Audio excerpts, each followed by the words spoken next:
Vadodara 24 hours news ચેનલમાં આપનું સ્વાગત છે। જોઈએ આજના સમાચાર। વડોદરાના ડભોઈ રોડ પાસે આવેલ દિવાળીપુરા આરજુ બંગલોઝ ખાતે તસ્કરો ત્રાટક્યા। વડોદરાના ડભોઈ રોડ પાસે આવેલ દિવાળીપુરા પાસે આવેલ આરજુ બંગલોઝમાં ગત 28મી તારીખે 7 મકાનના તાળા તૂટ્યા, જ્યારે રોકડ તથા સોના ચાંદીના દાગીના સહિત તમામ મકાનોમાં 5 લાખથી વધુની ચોરી થઈ હતી।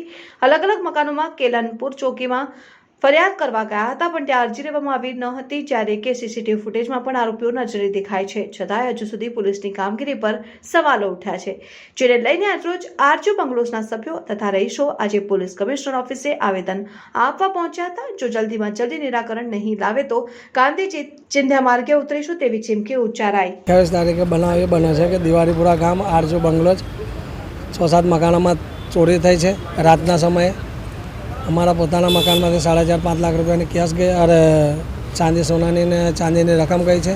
1,35,000 કેશ હતી એ બી ગઈ છે। તેલના 3 ડબ્બા બી ગયા છે। કુલ કેટલા મકાનોમાં ચોરી થઈ છે? 7 મકાનોમાં। તો કોઈ ફરિયાદ કરી છે? ફરિયાદ નથી, ફરિયાદ અરજી આપી છે અને ફરિયાદ લીધી નથી હજુ સુધી। તો આજે કઈ જગ્યા પર આવ્યા હતા તમે? પોલીસ ભવન બરોડા છે। શું કરશો? અરજી આપી શું કહેશો એ લોકોને? અરજી આપે છે, અરજી આધારે જો કામગીરી કરશે તો ઠીક છે, નહીં તો પછી ગાંધી ચિંધ્યા માર્ગે જઈશું। શું નામ તમારું? દીવાન અયુબ સાબિકન છે।